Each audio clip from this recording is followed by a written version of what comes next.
Olá pessoal, sejam todos bem-vindos a mais uma aula do canal Gênios da Física. Bem, dando continuidade à aula sobre campo rotacional e irrotacional de um fluido dentro de um cilindro, dentro de um recipiente cilíndrico, bem, nós vamos falar agora do caso 2, né? O caso 1, pessoal, né, da aula anterior era o seguinte, né? Você tinha um cilindro, né? E dentro dele tinha um fluido, e esse fluido girava, né, como um corpo rígido, né?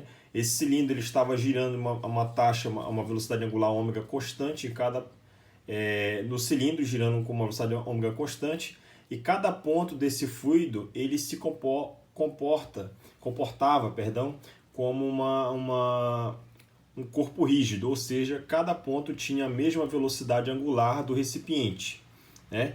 E aí mostramos que a curva é um paraboloide, né? A velocidade tangencial, a velocidade tangencial ela era proporcional ao raio, ela aumentava com o raio aqui, como foi mostrado. Se você colocasse aqui, analisasse um ponto em particular, uma região circular desse fluido, você ia vendo que esse ponto aqui circular ele ia girando conforme você caminhava, né, num caminho fechado aqui em torno dessa região do espaço do fluido.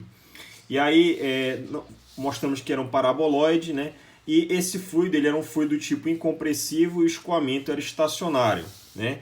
Ele só tinha velocidade tangencial proporcional ao raio, e a velocidade radial e a velocidade longitudinal ao longo do eixo de rotação eram nulas. Pois bem, e esse recipiente ele era todo fechado, ele só girava em torno do eixo Z com uma certa velocidade constante em cada ponto desse fluido, ômega. Agora, no caso 2, nós temos ainda um recipiente na forma cilíndrica, só que esse recipiente ele não gira, né? Então o recipiente não gira, então para dar uma certa dinâmica você vai fazer um furo exatamente no centro desse cilindro, né?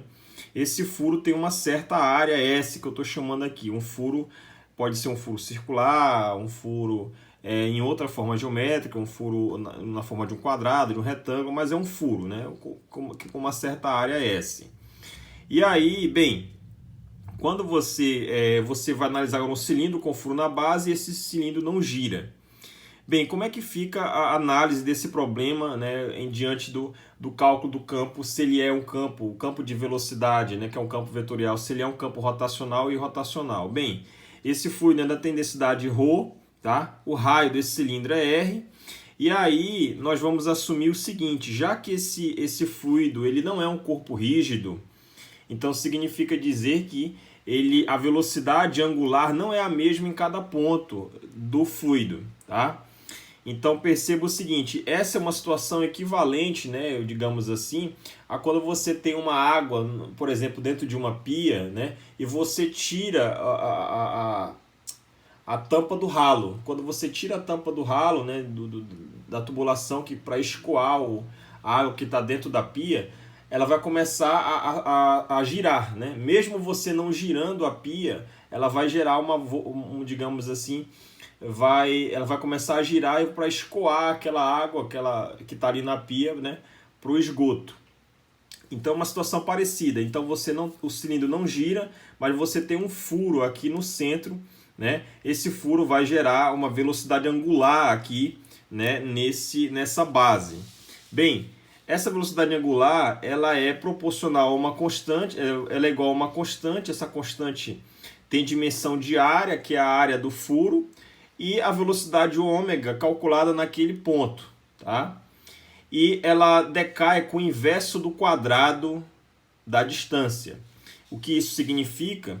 Para r igual a zero, por exemplo, né, você tem aqui que a velocidade angular, exatamente na origem, ela vale infinito. É um valor muito grande aqui, é uma divergência que ocorre aqui para r igual a zero, aqui na velocidade angular de rotação, né? Então, uma velocidade variável, né, em cada ponto. Então, em cada ponto do teu fluido é uma velocidade angular diferente, tá?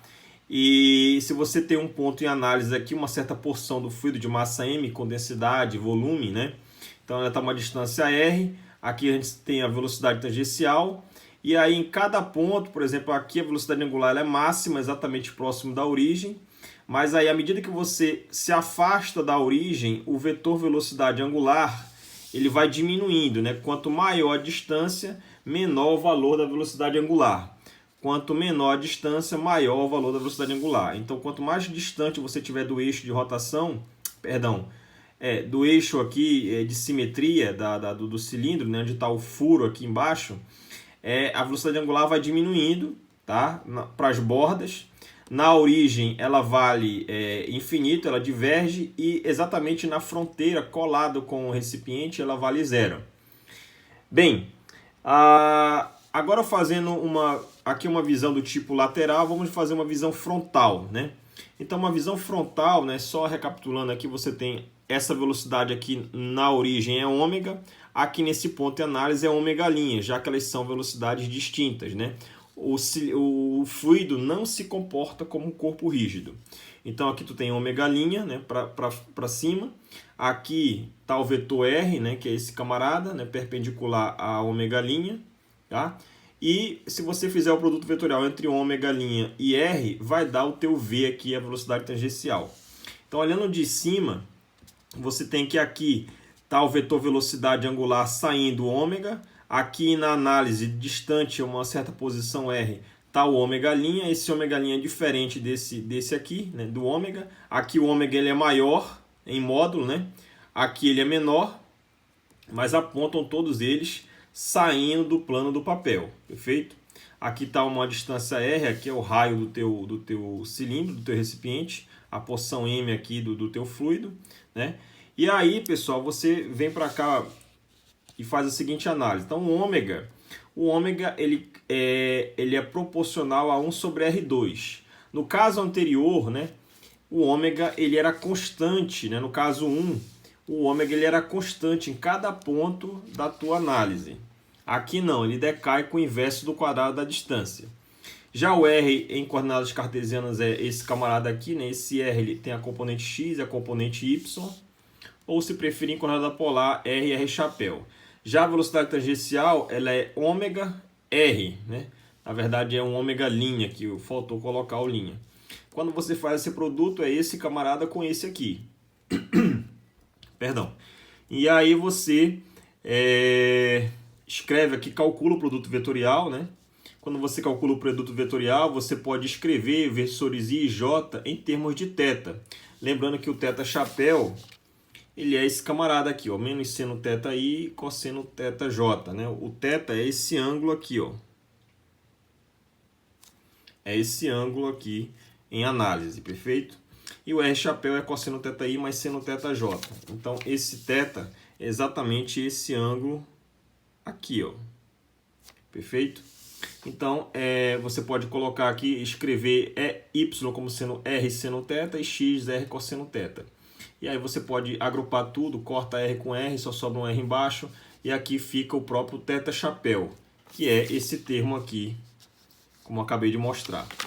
Pois bem, então você conclui que a velocidade tangencial ela é proporcional ao inverso da distância, tá? Na direção θ chapéu. Esse é o caso 2, tá? Que é o cilindro que não está girando. O cilindro que está girando como um corpo rígido, que é o caso 1, a velocidade tangencial era proporcional a R, tá? E o ômega era constante. Aqui o ômega varia com o inverso do quadrado da distância e o V varia com o inverso da distância. E já o meu ômega, ele é o rotacional de V, né? O ômega, minha vorticidade, é o rotacional desse V aqui. Então, quando você calcula o rotacional desse termo, né, em coordenada cartesiana ou polar, como queira, você conclui que essa vorticidade é zero. O meu campo, o meu fluxo vetorial de velocidade, ele é irrotacional, né? E o que isso significa, né? Então, se você pega aqui a mesma desenho aqui, a visão de cima, né, desse fluido que está girando, e aí você coloca ele aqui, o que nós concluímos é o seguinte: você tem um furo aqui no meio com uma certa área S, né, que é o plano XY, perfeito? E aí você sabe que a velocidade tangencial ela é proporcional ao inverso da distância, né? A tangencial porque ela aponta na direção θ chapéu. né, tangente em cada ponto da trajetória. Pois bem, então se ela varia com o inverso do quadrado, o inverso da distância, significa dizer que na origem, quanto mais próximo você estiver aqui do centro, maior é o vetor velocidade tangencial. Então quando você estiver na origem, o modo dessa velocidade tangencial vale infinito. E exatamente colado aqui na borda aqui do teu cilindro, né, que não está girando, mas a velocidade aqui na borda ela vale zero. Então aqui o que nós temos? Quanto mais próximo da origem, maior. Então aqui essa primeira região verde, os vetores de velocidade todos são tangenciais, mas o tamanho da seta ele é grande, comparável a regiões mais próximas da borda, né? Onde o vetor velocidade é uma setinha um pouco menor. Então, exatamente isso que significa. A velocidade ela vai decaindo com a distância. Quanto mais próximo da origem, maior. Quanto mais distante, menor o vetor velocidade. E aí, se você analisa uma pequena porção circular aqui desse fluido, e você coloca aqui, você desenha uma linha imaginária aqui paralela ao eixo Y, depois de uma volta completa, essa porção do fluido ela continua na mesma posição, né? Ela não gira em torno de seu eixo, né? Então, se ela não gira, significa dizer que o meu rotacional ele é zero, tá? Então, a minha porção do meu fluido não está girando. Então, meu rotacional é nulo, perfeito? Já no caso anterior, no caso 1, como foi feita a análise, nós vimos que o rotacional a vorticidade, o rotacional de V, ele era o dobro da velocidade angular, o que significava que essa porção do fluido, ela gira a uma velocidade, o dobro da velocidade do recipiente, né? Perdão, não é girar, né? Quando você calcula o V, esse V escalar dl ao longo do caminho fechado aqui, você conclui que esse resultado vai dar 2 vezes a velocidade angular de rotação, tá? Então, no fundo, a porção do teu fluido ele vai estar girando a uma taxa, a um valor constante, tá? Já aqui não. A porção do fluido em análise, se você colocar uma seta paralela aqui, imaginária paralela ao eixo Y, ela não muda de posição, ou seja, essa porção do fluido não está girando. Ela está, velocidade angular é zero, tá? Ela é nula. E aí, bem, quando você coloca, faz um furo aqui nesse recipiente que não está girando, um copo que não gira, o que acontece? Quando esse fluido começa a girar aqui próximo aqui da região onde está o furo, todo o fluido vai girar, né? Vai girar com uma velocidade angular aqui, que não é um comportamento de corpo rígido, né? Ela decai com o inverso da distância. A velocidade tangencial ela é o inverso da distância, né? Inverso do quadrado aqui, e aqui inverso da distância. E aí, qual é a curva que vai ser formada quando essa água começar a escoar, esse fluido começar a escoar por esse furo?